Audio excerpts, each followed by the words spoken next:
Craig Bronson spent 6 seconds learning that confidence built on intimidation isn't confidence at all. It's just borrowed time, borrowed from every person who didn't challenge you, borrowed from every moment you used size to make someone feel small, borrowed until you meet someone who doesn't recognize your size as authority. Then the debt comes due, all at once. Los Angeles International Airport, Terminal 3, June 18, 1971. Friday afternoon. The weekend travel rush beginning. Flights to San Francisco, Seattle, Phoenix boarding within the hour.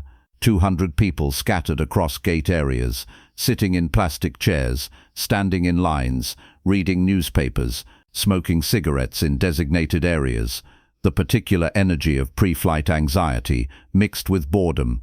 Bruce Lee stands in line at the United Airlines check-in counter, 5th in line, one brown leather suitcase at his feet, wearing black leather jacket over white t-shirt, dark jeans, simple shoes, hair neat but casual, sunglasses in jacket pocket. He looks like any traveler, maybe a businessman, maybe a student, just another person trying to get somewhere. Bruce is traveling to San Francisco, guest instructor at a martial arts seminar. 2 days of teaching, demonstrating philosophy, training with students, then back to Los Angeles. Routine trip. He's carrying one bag, light packing, doesn't need much. The line moves slowly, 4 people ahead. Check-in process, taking time. Bruce waits patiently, hands in pockets, observing the terminal. Calm. Behind Bruce in line stands Craig Bronson, 28 years old, 6'4", 280 pounds, bodybuilder, competition-level physique, wearing tight grey tank top that shows arms thick as most men's legs, shoulders wide, chest massive, blonde hair styled back, confident posture, the stance of someone who's used to being the biggest person in every room. Craig played college football, linebacker, full scholarship, good player but not pro material. After college turned to bodybuilding, competed regionally, placed well, built reputation, now works as personal trainer at upscale gym in Beverly Hills, trains actors, trains executives, makes good money, lives well, has learned that size and appearance open doors, that people defer to the big man, that intimidation works. Craig is traveling to competition in San Francisco, regional bodybuilding championship. He's confident, been training for months, his physique is peak, he knows he'll place, probably win. That's why he's confident, why he carries himself like he owns space, why he assumes everyone else is smaller, weaker, less important. Craig looks at the person in front of him in line. Small Asian man, Chinese, Craig assumes, maybe 140 pounds. Leather jacket looks too big on him. Craig thinks, typical, Asians at the airport, always traveling, always in the way, taking up space they don't deserve. This is how Craig thinks. This is who Craig is.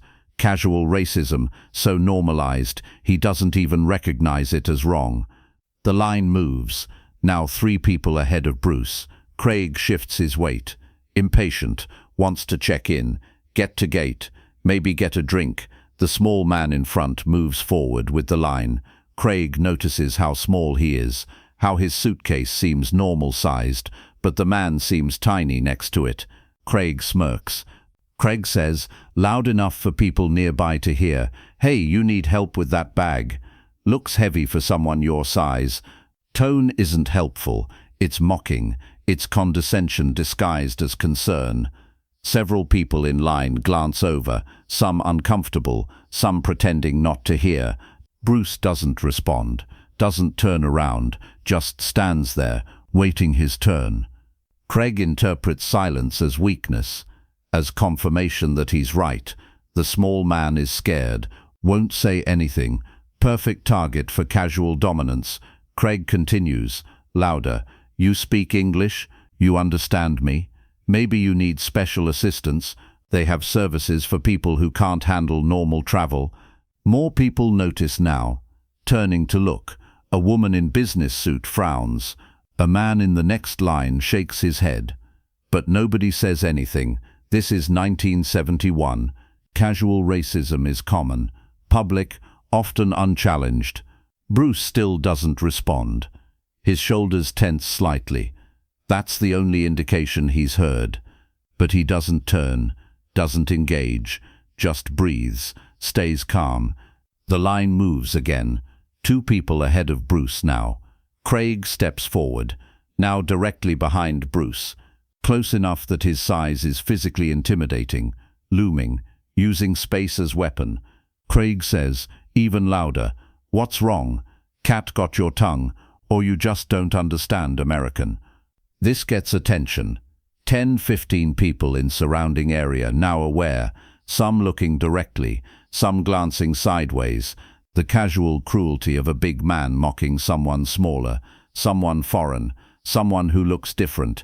Bruce turns around slowly, looks up at Craig. Size difference is absurd. Craig towers over him, outweighs him by 140 pounds. Craig is smiling, enjoying this, enjoying the power dynamic, the public humiliation, the confirmation of his assumptions. Bruce speaks calmly, quietly, but clear. "I understand English perfectly. I don't want trouble. Please leave me alone." Craig's smile widens. This is what he wanted. Engagement, proof of intimidation working. He says, "Oh, you speak English. Good for you, but maybe you should go back where you came from." This line is for Americans. The racism is explicit now, undeniable. People in line are uncomfortable, looking away. A businessman starts to say something, but doesn't. Fear of confrontation, fear of getting involved. The social contract that lets bullies operate unchecked. Bruce says again, same calm tone, "I am American. I live in Los Angeles. I don't want trouble. Please stop." Craig laughs, loud, says, "You're not American. You're just visiting, taking up space real Americans could use. Why don't you—" Bruce cuts him off, still calm, still quiet. "Last chance, stop talking, step back." Craig's face changes. Amusement becomes anger. How dare this small man tell him what to do? Craig steps closer, uses his chest to invade Bruce's space, looks down at him, says through teeth, "Or what? What are you going to do, little man? You think you can make me?" Bruce doesn't respond with words, just looks at Craig's eyes, reads them, sees anger, sees insecurity disguised as confidence, sees a man who's never been challenged effectively, who's used size his whole life to avoid accountability, who thinks 280 pounds makes him untouchable. Craig makes his final mistake, reaches out, puts his massive hand on Bruce's chest. Not a shove, not yet, just contact, establishing physical dominance, showing everyone watching that he can touch this small man, and the small man can't stop him. Bruce's right hand moves. Not a wind-up, not a chambered punch, just movement. His hand travels from his side to a point 6 inches in front of Craig's solar plexus. The strike is precise, open palm, specific target, the network of nerves just below the sternum that controls diaphragm function, the point where a precise strike stops breathing without causing visible damage. The sound is sharp, quick snap of impact. Craig's hand drops from Bruce's chest. His eyes go wide, his mouth opens, tries to breathe, can't. Diaphragm spasmed, completely, instantly. Neurological override. Craig's knees buckle. He doesn't fall. Not yet, just bends forward. Hands go to his stomach, making small choking sounds, trying to force air in, body not responding. Panic setting in. The animal panic of suffocation. 6 seconds from Craig's hand touching Bruce to Craig, doubled over gasping. The terminal is completely silent. 20 people in immediate area frozen, watching, trying to process. The massive bodybuilder who was just mocking someone can't breathe. The small man he was intimidating just struck once and walked away. No follow-up, no continued attack. Just one precise movement and consequence. Bruce picks up his suitcase, turns back to the check-in counter, Line has moved. He's next. Steps forward like nothing happened. The agent at counter has seen everything. Wide-eyed, asks nervously, Is everything okay? Bruce says calmly, yes, may I check in for San Francisco flight? Behind him, Craig is still doubled over, starting to catch breath now. Diaphragm releasing slowly, air coming back in ragged gasps, face red, sweating, people around him asking if he's okay, if they should call medical. Craig waves them off, can't speak yet, just breathes. Airport security arrives. 2 officers saw the commotion, ask what happened. The businessman who almost spoke earlier, does now, says that large man was harassing him, making racist comments, put his hands on him. The smaller man defended himself. 1 strike, then stopped, didn't continue, just defended. Other witnesses confirm. Woman in business suit, student with backpack, elderly couple, all saying the same thing. The big man was aggressive, racist, physical first. The small man responded minimally, stopped immediately. Security looks at Craig, still catching breath, leaning against counter. They ask, "Sir, is this accurate?" Craig nods weakly. Can't argue. 20 witnesses, all saw, all heard. His racism, his aggression, his physical contact first. Security asks Bruce, "Do you want to file complaint?" Bruce says, "No, I just want to catch my flight." He learned what he needed to learn. Security escorts Craig away from line, sits him down in chairs nearby, makes sure he can breathe properly, asks if he needs medical attention. Craig shakes his head, embarrassed, humiliated, not hurt, not injured, just stopped, completely, by someone he thought was beneath him. Bruce checks in, gets boarding pass, thanks the agent, walks toward his gate. People in line watch him go, some with new respect, some with curiosity. Who was that small man? How did he do that? At the gate, Bruce sits, opens book, waits for boarding, doesn't think about the confrontation, doesn't dwell on it, just another moment, another person who needed to learn, another opportunity to demonstrate that assumptions kill understanding. Craig sits in terminal chairs, breathing normally now, but shaken, his entire worldview cracked. He's 280 pounds, competition bodybuilder, former athlete, has used size and strength his whole life, never been stopped like that, never been made irrelevant with single strike by someone half his size, someone he dismissed based on appearance.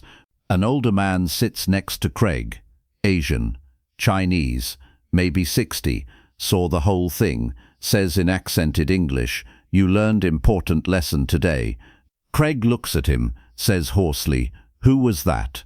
The older man says, "That was Bruce Lee, martial arts master, teacher, philosopher, man who understands body better than you understand your muscles." Craig says, "I didn't know." The older man says, "That's the lesson. You didn't know, but you assumed, you judged, you thought size meant superiority. You learned it doesn't. That's valuable, if you remember it." Craig misses his flight, sits in terminal for 2 hours, thinking, processing, realizing that everything he thought made him strong was incomplete, that intimidation isn't strength, that size without understanding is just mass, that the confidence he felt was borrowed from people too scared to challenge him. Years later, Craig tells this story. Not proudly, honestly, says it was the moment he started changing, started questioning assumptions, started understanding that strength isn't about making others feel small, it's about knowing when not to use what you have. Bruce Lee's flight to San Francisco takes off on time. He teaches his seminar, demonstrates philosophy, trains students, never mentions the airport incident. It wasn't significant to him, just another teaching moment, another person who needed lesson delivered quickly and precisely. But for Craig Bronson, those 6 seconds changed everything. 6 seconds of gasping for air, 6 seconds of understanding that every assumption he'd built his identity on was wrong. 6 seconds that taught him more than 280 pounds of muscle ever could. 6 seconds, 1 strike, 20 witnesses, and a lesson that racist confidence built on size means nothing against someone who understands precision beats power. Understanding beats assumption. Respect beats intimidation. Every time.